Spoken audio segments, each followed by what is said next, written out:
हरिः ओम्। आपादमौलिपर्यन्तं गुरूणाम् आकृतिं स्मरेत् तेन विघ्नाः प्रणश्यन्ति सिद्धन्ति च मनोरथाः। श्रीगुरुभ्यो नमः। परमगुरुभ्यो नमः। श्रीमदानन्दतीर्थभगवत्पादाचार्यगुरुभ्यो नमः।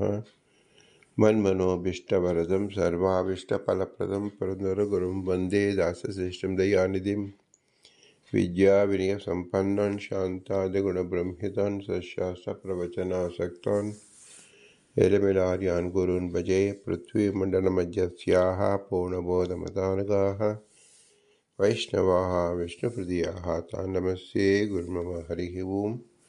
श्रीशापाहि ಅನಂತಕೋಟಿ ಎಂಬುದು ಶ್ರೀ ಪುರಂದರದಾಸರ ರಚಿಸಿದ ಭವ್ಯಗ್ರಂಥ. ಪ್ರಮೇಯ ಪಂಚುಗಳು 82ರ ಗದ್ಯದಿಂದ 92 ಗದ್ಯದವರೆಗೆ ಅಕ್ರೂರ ವರದ, ಅಂಬರೀಷ ವರದ, ನಾರದ ವರದ, ಪ್ರಹ್ಲಾದ ವರದ, ಗಜೇಂದ್ರ ವರದ, ಮುಚುಕುಂದ ವರದ, ಧ್ರುವ ವರದ, ವಿಭೀಷಣ ವರದ, ಪುಂಡರೀಕ ವರದ, ಪರಾಶರ ವರದ ಎಂಬ 10 ಜನ ವರದರನ್ನು ಪುರಂದರದಾಸರು ಇಲ್ಲಿ ಚಿಂತಿಸುತ್ತಿದ್ದಾರೆ.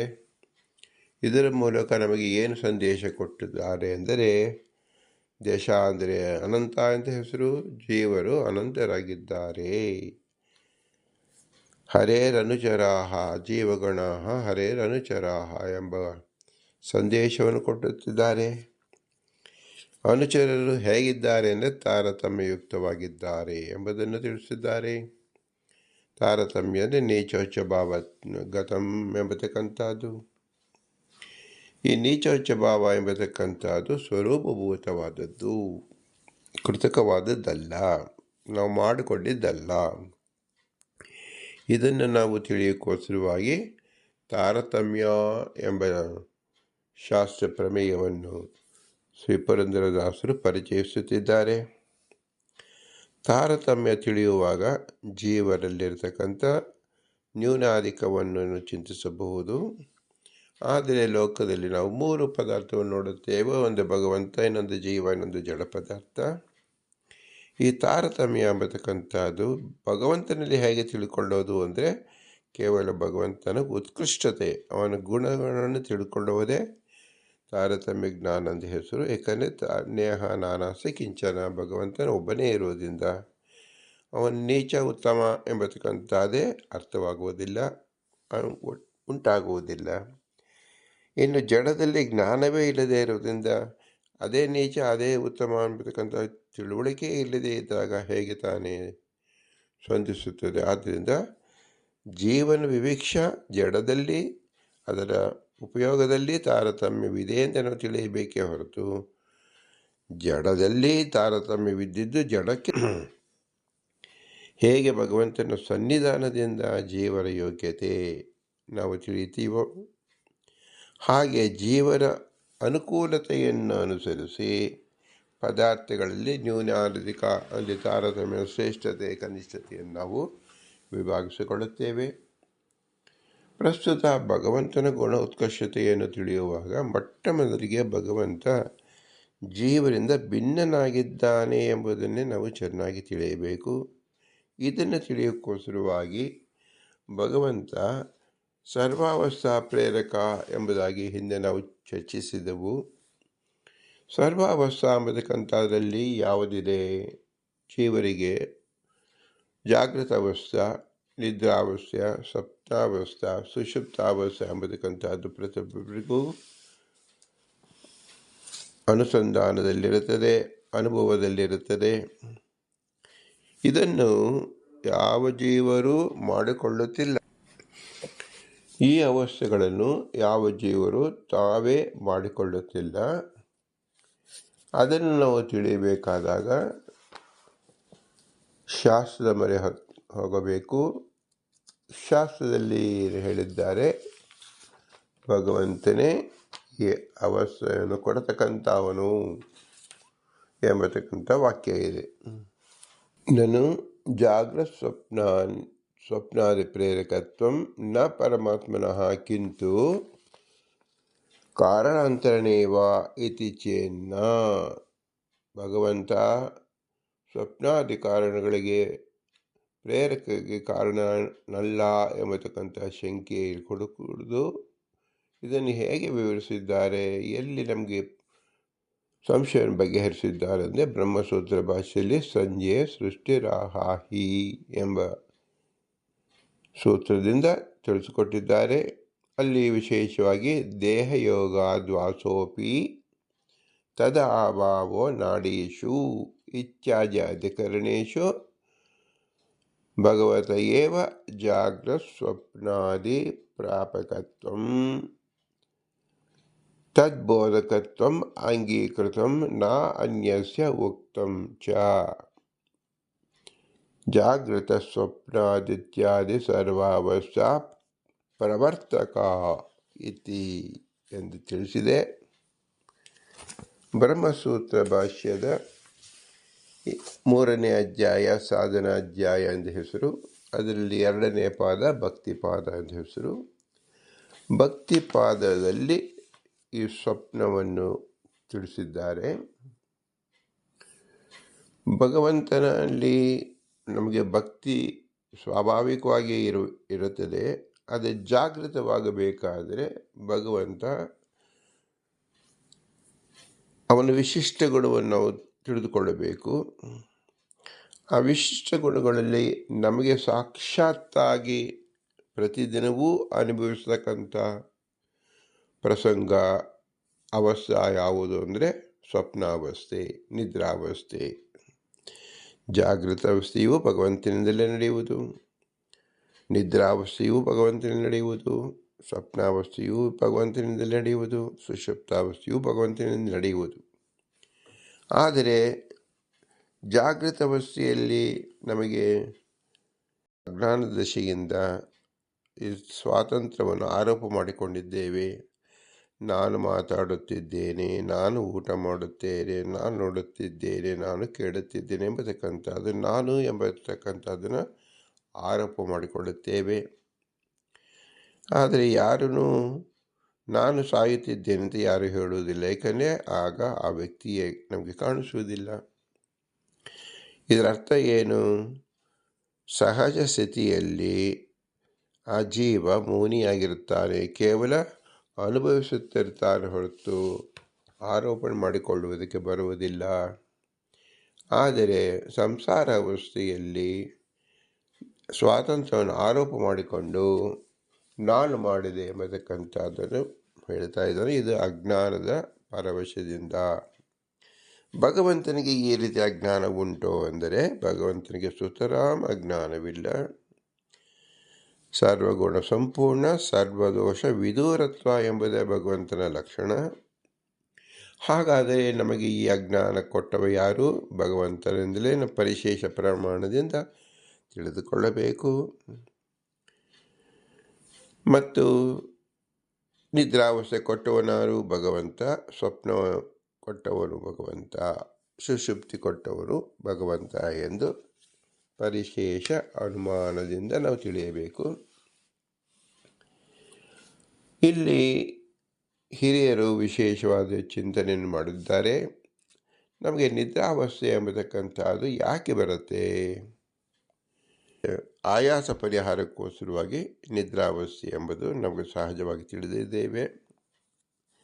ಆಯಾಸ ಯಾಕಾಗತ್ತೆ? ಆಯಾಸ ಅನ್ನೋದು ಏನು ದ್ಯೋತಕ? ನಮ್ಮ ಅಶಕ್ತಿಯ ದೋಷಕ, ನಮ್ಮ ನ್ಯೂನತೆಯ ದೋಷಕ, ನಮ್ಮ ದೋಷದ ದ್ಯೋತಕ. ನಮ್ಮ ದೋಷವನ್ನು ತಿಳಿಸಿಕೊಳ್ಳುವುದೇ ನಮ್ಮ ವೀಕ್ನೆಸ್ ಅಂತ ನಾವು ಹೇಳ್ತೀವಿ. ಅದೇ ಆಯಾಸ ಉಂಟಾಗುವುದು. ಹೀಗೆ ಆಯಾಸದಲ್ಲಿದ್ದರೆ ಸಂಸಾರದಲ್ಲಿ ಮುಂದುವರಿಯಬೇಕಲ್ಲ.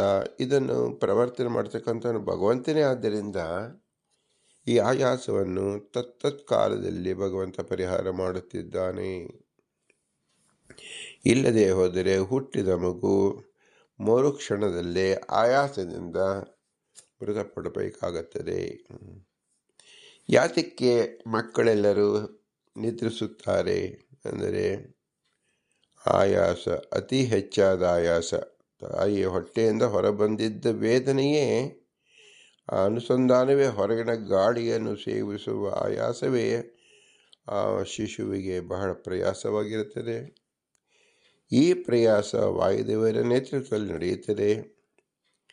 ವಾಯುದೇವರು ಮಾಡಿಸಿದರೂ ಜೀವನಿಗೆ ಕಿಂಚಿತ್ ಪ್ರಭಾವ ಉಂಟಾಗುವುದರಿಂದ ನಿದ್ರಾವಸ್ಥೆಯನ್ನು ಭಗವಂತ ಕಲ್ಪಿಸುತ್ತಾನೆ. ನಿದ್ರಾವಸ್ಥೆ ಕಲ್ಪಿಸಲಿಲ್ಲದಾದರೆ ಹೇಗೆ ಪಶುಗಳಿಗೆ ಕೈ ಕಾಲುಗಳ ಶುಶ್ರೂಷೆ ಮಾಡುವಾಗ ಅದು ಛೇದನಾದಿಗಳು ಮಾಡಿದಾಗ ಅದಕ್ಕೆ ಔಷಧೋಪಚಾರವನ್ನು ಹಾಕಿ ಹಾಗೆ ಕಟ್ಟುಗಳನ್ನು ಕಟ್ಟುವಾಗ ಹೇಗೆ ವೇದನೆಯನ್ನು ಸಹಿಸಿಕೊಳ್ಳುತ್ತದೋ ಹಾಗೆ ಮನುಷ್ಯರೂ ಸಹ ಅನಂತ ವೇದನೆಗಳನ್ನು ನಾವು ಸಹಿಸಿಕೊಳ್ಳಬೇಕಾಗುತ್ತದೆ. ಅಂಥ ವೇದನೆಗಳನ್ನು ಸಹಿಸಿಕೊಂಡು ಬಾಳಲೇ ಸಾಧ್ಯವಿಲ್ಲ. ಆದ್ದರಿಂದ ಭಗವಂತ ನಮಗೆ ನಿದ್ರೆಯನ್ನು ಕಲ್ಪಿಸಿದ್ದಾನೆ. ಇದು ಭಗವಂತನ ವಿಶಿಷ್ಟವಾದ ಗುಣ. ಇದು ಯಾವ ಮನುಷ್ಯರು ಒಂದು ಕ್ಷಣವೂ ತಮ್ಮ ನಿದ್ದೆಯನ್ನು ತಾವು ಮಾಡುವ ನಿದ್ದೆಯನ್ನು ತರಿಸಿಕೊಳ್ಳೋಕ್ಕೆ ಸಾಧ್ಯವಿಲ್ಲ. ಭಗವಂತ ಕೃಪೆಯಿಂದ ನಡೆಯುತ್ತಿದೆ. ಇದನ್ನು ನಾವು ಎಂದು ತಿಳಿದುಕೊಳ್ಳುತ್ತೇವೆಯೋ ಆಗ ನಮಗೆ ಶುದ್ಧ ಜ್ಞಾನ ಪ್ರಾಪ್ತವಾಗುತ್ತೆ ಎಂದು ಹೆಸರು. ಸಂಜೆಯ ಸೃಷ್ಟಿರಾಹಾಹಿ ಎಂಬುದು ಪಶ್ಚಾತ್ ಅದೃಷ್ಟಿ ಅನಂತರ ಕಾಣದಿರುವಿಕೆಯು ಪೂರ್ವಪಕ್ಷ ಯುಕ್ತಿ. ಸ್ವಪ್ನ ಪದಾರ್ಥಗಳು ಸ್ವಪ್ನಾಂತರದಲ್ಲಿ ಕಾಣದಿರುವುದರಿಂದ ಮಿಥ್ಯೆಯಾಗಿದೆ, ಅಂದರೆ ಅಸತ್. ಆದ್ದರಿಂದ ಸ್ವಪ್ನ ಪದಾರ್ಥಗಳು ಭಗವದ್ ಅಧೀನವಲ್ಲ. ಆದ್ದರಿಂದ ಜ್ಯೋತಿರ್ದರ್ಶನ ಎಂಬಲ್ಲಿ ಅಭಿಮತವಾದ ಸ್ವಪ್ನಾದ ಪ್ರೇರಕತ್ವ ಮಹಿಮೆಗೆ ಚ್ಯುತಿ ಬರುತ್ತದೆ ಎಂದು ಪೂರ್ವಪಕ್ಷ. ನಾವು ಸ್ವಪ್ನವನ್ನು ನೋಡುತ್ತೇವೆ. ಆ ಸ್ವಪ್ನ ಪದಾರ್ಥ ಎಂಬತಕ್ಕಂತೆ ಮನುಷ್ಯರಿಗೆ ತಿಳಿದಿಲ್ಲ. ಏಕೆಂದರೆ ನಾವು ಹೊರಗಿನ ಮಣ್ಣಿಂದ ಗಟ್ಟಿಗೆಯನ್ನು, ಭತ್ತವನ್ನು, ನೀರನ್ನು, ಗಾಳಿಯನ್ನು, ಪ್ರಕಾಶವನ್ನು ನೋಡಿದ್ದೇವೆ. ಆದರೆ ಸ್ವಪ್ನ ಪದಾರ್ಥದ ಯಾವ ಪದಾರ್ಥದಿಂದಾಗಿದೆ, ಯಾವ ಪಂಚಭೂತಗಳಿಂದಾಗಿದೆ, ಅದರ ನಿರ್ಮಾತ್ರವಾದ ಮೆಟೀರಿಯಲ್, ಬೇಸಿಕ್ ಮೆಟೀರಿಯಲ್ ಯಾವುದು ಮನುಷ್ಯನಿಗೆ ತಿಳಿಯುವುದಿಲ್ಲ. ಆದರೆ ಮನುಷ್ಯ ಅನುಭವಿಸುತ್ತಾನೆ. ಇದರಿಂದ ನಾವು ಏನು ತಿಳಿಯಬೇಕು? ಸ್ವಪ್ನ ಪದಾರ್ಥಗಳು ಅತ್ಯಂತ ವಿಶಿಷ್ಟವಾಗಿದೆ. ವಿಶಿಷ್ಟವಾದ ಭಗವಂತ ಇದನ್ನು ನಮಗಾಗಿ ವ್ಯಕ್ತ ಮಾಡಿ ತೋರಿಸಿದ್ದಾನೆ. ಇದು ವ್ಯಕ್ತ ಮಾಡುವುದಕ್ಕೆ ಕಾರಣವೇನು? ಆಯಾ ಜೀವರ ವಾಸನ. ನನಗೆ ಇಂಥ ಮನೆ ಬೇಕು ಎಂಬತಕ್ಕಂತಹದ್ದು ವಾಸನೆ ಇದ್ದುದರಿಂದಲೇ ಆ ಮನೆಗೆ ಬೇಕಾದ ಮೆಟೀರಿಯಲನ್ನು ಭಗವಂತ ಪ್ರಕೃತಿಯಿಂದ ಕಟ್ಟಿಸಿ ತೇಜೋರೂಪದಿಂದ ಸ್ವಪ್ನ ಪದಾರ್ಥ ಎಂದು ಎನಿಸಿಕೊಳ್ಳುವಂತೆ ಮಾಡಿ ಆ ಜೀವರಿಗೆ ದರ್ಶನ ಮಾಡಿಸುತ್ತಾನೆ. ಒಂದು ಕ್ಷಣದ ದರ್ಶನ ಜೀವರ 100 ವರ್ಷ ಪ್ರಯತ್ನ ಪಟ್ಟರೂ ಮಾಡಲು ಸಾಧ್ಯವಿಲ್ಲ. ಇದು ಭಗವಂತನ ಅಚಿಂತ್ಯ ಅದ್ಭುತ ಶಕ್ತಿ. ಇದನ್ನು ತಿಳಿಸಿಕೊಡಿಸುವಾಗೆ ಶಾಸ್ತ್ರ ಸಂಜೆ ಸೃಷ್ಟಿರಾಹಾಹಿ ಎಂಬುದಾಗಿ ತಿಳಿಸಿದ್ದಾರೆ. ಅಶಕ್ಯ ಕರ್ತೃತಾ ಶಕ್ತಿ ಸಿದ್ಧಾಂತ ಯುಕ್ತಿ. ಇತರಿಗೆ ಅಶಕ್ಯವಾದದ್ದನ್ನು ಸೃಷ್ಟಿ ಮಾಡುವ ಶಕ್ತಿ ಭಗವಂತನಿಗೆ ಇದೆಯಾದ್ದರಿಂದ ಸ್ವಪ್ನ ಕಾಲದಲ್ಲಿ ಜೀವನ ಸಂಸ್ಕಾರದಿಂದ ಸತ್ಯವಾದ ಪದಾರ್ಥಗಳು ಸೃಷ್ಟಿ ಮಾಡಿ ಜೀವರಿಗೆ ಪ್ರದರ್ಶಿಸಿ ಪುನಃ ಸಂಸ್ಕಾರ ರೂಪವಾಗುವಂತೆ ಮಾಡುತ್ತಾದ್ದರಿಂದ ಸ್ವಪ್ನ ಪ್ರೇರಕತ್ವಕ್ಕೆ ಚ್ಯುತಿ ಇಲ್ಲ. ಇದನ್ನು ಶ್ರೀ ಪರಾಭಿಜ್ಞಾನಾತ್ ತಿರೋಹಿತಂ ತಥೋ ಹಿ ಅಸ್ಯ ಬಂಧ ವಿಪರ್ಯಯೌ ಓಂ ಎಂಬ ಸೂತ್ರದಲ್ಲಿ ತಿಳಿಸಿದ್ದಾರೆ. ಇಂತಹ ವಿಶೇಷವಾದ ಜ್ಞಾನ, ಬಾಹ್ಯ ಪದಾರ್ಥ ಜ್ಞಾನವಿಲ್ಲದಿರುವಾಗ ಸ್ವಪ್ನ ಪ್ರತೀತಿ ಉಂಟಾಗುತ್ತದೆ. ಬಾಹ್ಯ ಪದಾರ್ಥದ ಜ್ಞಾನ ಬಂದಾಗ ಅಜ್ಞಾನ ನಾಶವಾಗಿ ತನ್ನಿಮಿತ್ತವಾದ ಸ್ವಪ್ನ ಪ್ರತೀತಿಯು ಉಪರತವಾಗುತ್ತದೆ. ಆದ್ದರಿಂದ ಸ್ವಪ್ನ ಪ್ರತೀತಿ ಮತ್ತು ತಿರೋಧಾನಗಳು ಬಾಹ್ಯ ಪದಾರ್ಥಗಳ ಅಜ್ಞಾನ ಮತ್ತು ಜ್ಞಾನಾಧೀನವೇ ಹೊರತು ಈಶಾಧೀನವಲ್ಲ ಎಂಬುದು ಪೂರ್ವಪಕ್ಷ. ಸ್ವತೋ ಅಬೋಧವು ಸಿದ್ಧಾಂತಯುಕ್ತಿ. ಜ್ಞಾನವು ಸ್ವತಃ ಬರಲಾರದು. ಅಂದರೆ ಜ್ಞಾನದಲ್ಲಿ ಜೀವನಿಗೆ ಸ್ವಾತಂತ್ರ್ಯ ಇಲ್ಲದಿರುವುದರಿಂದ ಜ್ಞಾನಾಧೀನವಾಗಿ ಸ್ವಪ್ನ ತಿರೋಧಾನ, ಅಜ್ಞಾನಾಧೀನವಾಗಿ ಸ್ವಪ್ನ ಎಂದು ಹೇಳಲು ಬರುವುದಿಲ್ಲ. ಜ್ಞಾನ ಅಜ್ಞಾನದಿಗಳು ಈಶಾಧೀನವೇ ಆಗಿದೆ. ಆದ್ದರಿಂದ ಸ್ವಪ್ನ ಮತ್ತು ತಿರೋಧಾನಗಳು ಈಶಾಧೀನ ಎಂಬುದು ಸಿದ್ಧಾಂತ. ಇದನ್ನು ತಿಳಿಸಿಕೊಡೋದಕ್ಕೆ ದೇಹಯೋಗ ದ್ವಾಸೋಪಿ ಓಂ ಎಂಬ ಸೂತ್ರ ಶ್ರೀ ವೇದವ್ಯಾಸರು ತಿಳಿಸಿದ್ದಾರೆ. ಇಲ್ಲಿ ಕಾಲವು ಪೂರ್ವಪಕ್ಷ ಯುಕ್ತಿ. ಜೀವರಿಗೆ ಜಾಗೃತ ಅವಸ್ಥೆಯು ಹಗಲು ಕಾಲಕ್ಕೆ ಅಧೀನವಾದ್ದರಿಂದ ಈಶಾಧೀನವಲ್ಲ. ಆದ್ದರಿಂದ ಈಶನಿಗೆ ಜಾಗೃತ ಅವಸ್ಥೆ ಪ್ರೇರಕ ಇಲ್ಲ ಎಂದು ಪೂರ್ವಪಕ್ಷ. ಆದರೆ ಅದಕ್ಕೆ ಉತ್ತರ ಅಸ್ವಾತಂತ್ರ್ಯವಿಲ್ಲ ಸಿದ್ಧಾಂತ ಯುಕ್ತಿ. ಕಾಲ ಸ್ವತಂತ್ರವಾಗಿದೆ. ಅದು ಜಾಗೃತ ಅವಸ್ಥಾ ಪ್ರೇರಕವಲ್ಲ, ಹೊರತು ಭಗವಂತನೇ ಪ್ರೇರಕ ಎಂಬುದು ಸಿದ್ಧಾಂತ. ತದಭಾವೋ ನಾಡೀಶು ತಶ್ರುತೆ ಆತ್ಮನಿಹ ಓಂ ಎಂಬ ಸೂತ್ರದಲ್ಲಿ ದುಃಖ ಪೂರ್ವಪಕ್ಷದ ಯುಕ್ತಿ. ಈ ಅಧಿಕರಣದಲ್ಲಿ ದುಃಖವು ಪೂರ್ವಪಕ್ಷ ಪ್ರಾಪಕ ಯುಕ್ತಿ. ಜೀವನು ಸುಪ್ತಿಯಲ್ಲಿ ಭಗವಂತನನ್ನು ಪ್ರವೇಶಿಸದೆ ಬೇರೆ ಕಡೆ ಇದ್ದರೆ ಅವನಿಗೆ ಸುಪ್ತಿಯಲ್ಲೂ ದುಃಖ ಅನುಭವ ಬರಬೇಕಾಗುತ್ತದೆ. ಆದ್ದರಿಂದ ಸುಪ್ತಿಯಲ್ಲಿ ಭಗವಂತನ ಪ್ರವೇಶಿಸುತ್ತಾನೆ ಎನ್ನಬೇಕು. ಆಗ ಸುಷುಮ್ನ ನಾಡಿಯಲ್ಲಿರುತ್ತಾನೆ ಎಂದು ಹೇಳುವ ವೇದವಾಕ್ಯಕ್ಕೆ ಅಪ್ರಾಮಾಣ್ಯ ಉಂಟಾಗಿ, ಇತರ ವಾಕ್ಯಗಳಲ್ಲಿಯೂ ಅವಿಶ್ವಾಸ ಉಂಟಾಗಿ ಅವರ ಮಹಿಮೆಯಲ್ಲೂ ಅವಿಶ್ವಾಸ ಬರುತ್ತದೆ. ಆದ್ದರಿಂದ ಭಕ್ತಿ ಅಯುಕ್ತ ಎಂಬುದು ಪೂರ್ವಪಕ್ಷ. ಇಲ್ಲಿ ಅಮಾನ ಕ್ಲುಪ್ತಿ ಎಂಬುದು ಸಿದ್ಧಾಂತ ಯುಕ್ತಿ. ಪ್ರಮಾಣಭೂತವಾದ ಶ್ರುತಿಗೆ ಸಂಭಾವಿತವಾದ ಅರ್ಥವನ್ನು ಕಲ್ಪಿಸದಿರುವಿಕೆ ಎಂದರ್ಥ. ಜೀವನಿಗೆ ನಾಡಿಯಲ್ಲಿರುವ ಭಗವಂತನಲ್ಲಿ ಪ್ರವೇಶ ಒಪ್ಪಿ ಎರಡು ಶ್ರುತಿಗಳನ್ನು ಪ್ರಮಾಣ ಎಂದು ಒಪ್ಪಲು ಬರುವಾಗ ನಾಡಿಯಲ್ಲಿ ಪ್ರವೇಶ ಹೇಳುವ ಶ್ರುತಿಗೆ ಸಂಭಾವಿತವಾದ ಅರ್ಥವನ್ನು ಕಲ್ಪಿಸದಿದ್ದರೆ ಅಪ್ರಾಮಾಣ್ಯ ಒಪ್ಪಿದರೆ ಬೇರೆ ಕಡೆಯಲ್ಲೂ ಹೀಗೆ ಮಾಡಬೇಕಾಗುತ್ತದೆ. ಆದ್ದರಿಂದ ಯಾವ ಶ್ರುತಿ ವಾಕ್ಯವು ಅಪ್ರಾಮಾಣವಲ್ಲ ಎಂಬುದೇ ಸಿದ್ಧಾಂತ. ಓಂ ಅಥ ಪ್ರಬೋಧ ಅಸ್ಮಾತ್ ಓಂ ಎಂಬ ಸೂತ್ರದಲ್ಲಿ ಭಗವಂತ ನಿದ್ರೆಯಿಂದ ಎಚ್ಚರವಾಗಲು ಬೇರೆ ತಾಡನ ಮೊದಲಾದ ಕಾರಣಗಳಿರುವುದರಿಂದ ಎಚ್ಚರಿಕೆ ಈಶಾಧೀನ ಅಲ್ಲ ಎಂದ ಪೂರ್ವಪಕ್ಷ. ಇದು ಸಹ ಸರಿಯಾದ್ದಲ್ಲ. ಸಮ್ಮಾನವೆಂಬುದು ಇಲ್ಲಿ ಸಿದ್ಧಾಂತ ವ್ಯಕ್ತಿ. ಭಗವಂತನಿಲ್ಲದೆ ಯಾವ ವ್ಯಾಪಾರವೂ ನಡೆಯಲಾರದು ಎಂದು ಹೇಳುವ ನರುತೆ ತತ್ಕ್ರಿಯತೆ ಎಂಬ ಸಂಮಾನ ಸಮೀಚೀನವಾದ ಪ್ರಮಾಣ ಇರುವುದರಿಂದ ಎಚ್ಚರವು ಈಶಕೃತಿವೇ ಆಗಿದೆ ಎಂಬುದು ಸಿದ್ಧಾಂತ. ಈ ಸೂತ್ರಗಳಿಂದ ನಾವು ತಿಳಿಯಬೇಕಾದ್ದೇನು? ನಾವು ನಿದ್ರೆಯಲ್ಲಿ ಹೋಗುವುದಕ್ಕೆ ಕಾರಣ ಆಯಾಸ. ಏಳುವುದಕ್ಕೆ ಕಾರಣ ಯಾರು?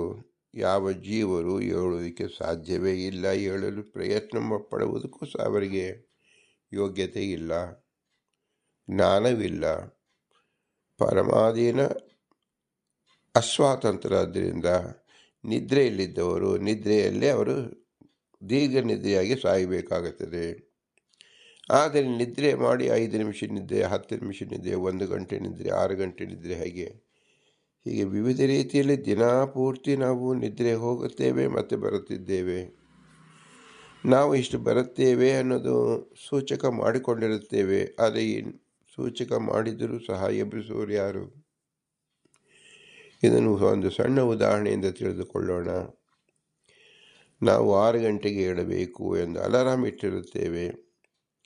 ಅಲಾರಾಮ್ ಹೊಡೆದ ಕೂಡಲೇ ನಾವು ಏಳುತ್ತೇವೆ ಎಂದು ಭ್ರಮಿಸುತ್ತೇವೆ.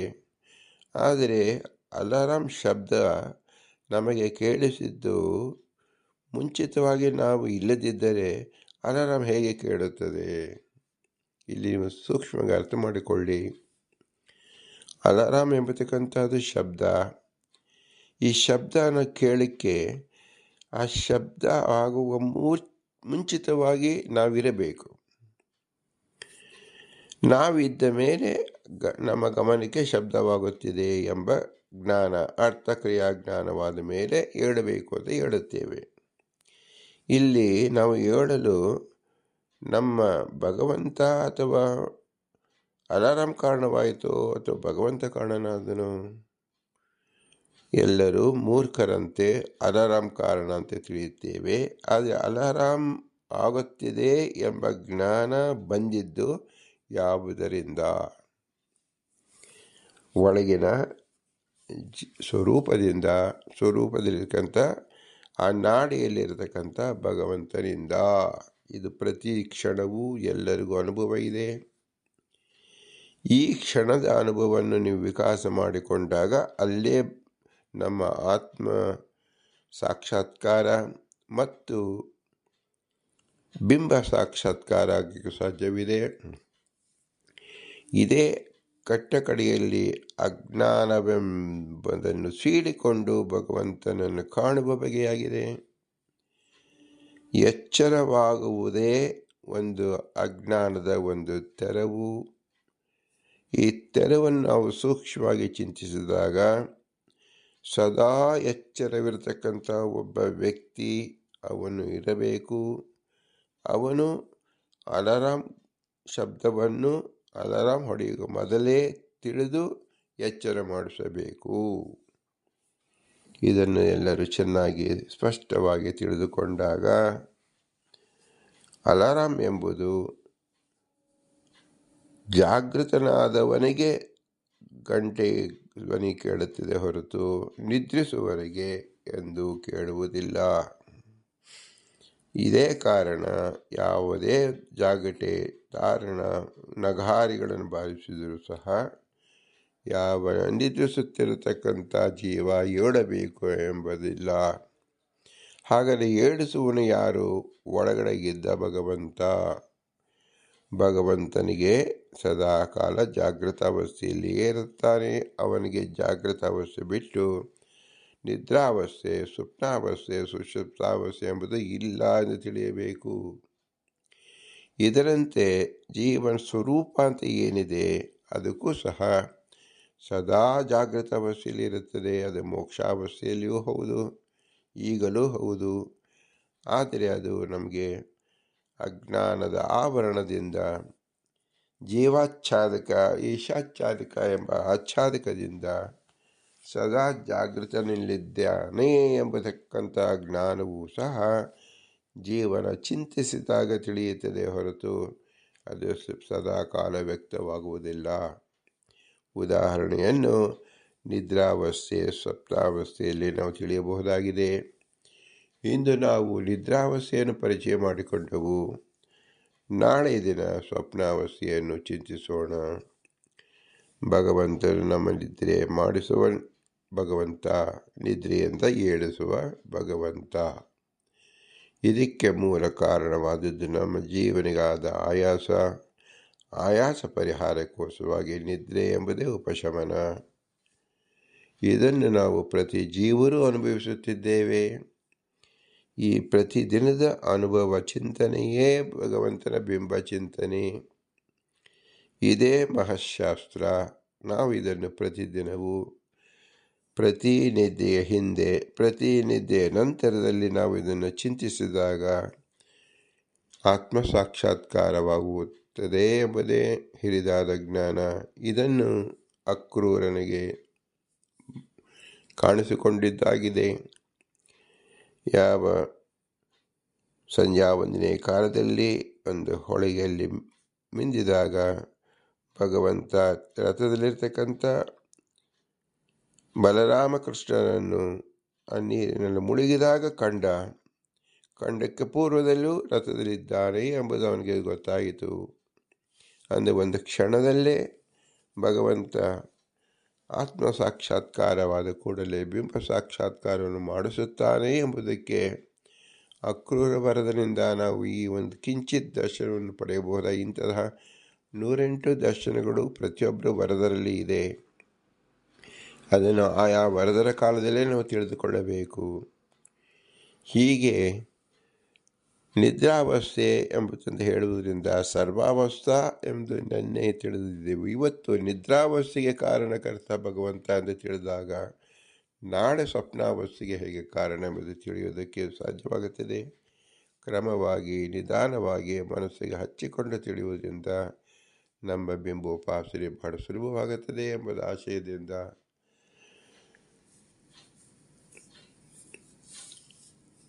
ಮನದಟ್ಟು ಮನಕೊಟ್ಟು ನಿರಂತರವಾಗಿ ಇದನ್ನು ಮನನ ಮಾಡಬೇಕು. ಮನನ ಮಾಡುವುದೇ ಶಾಸ್ತ್ರ.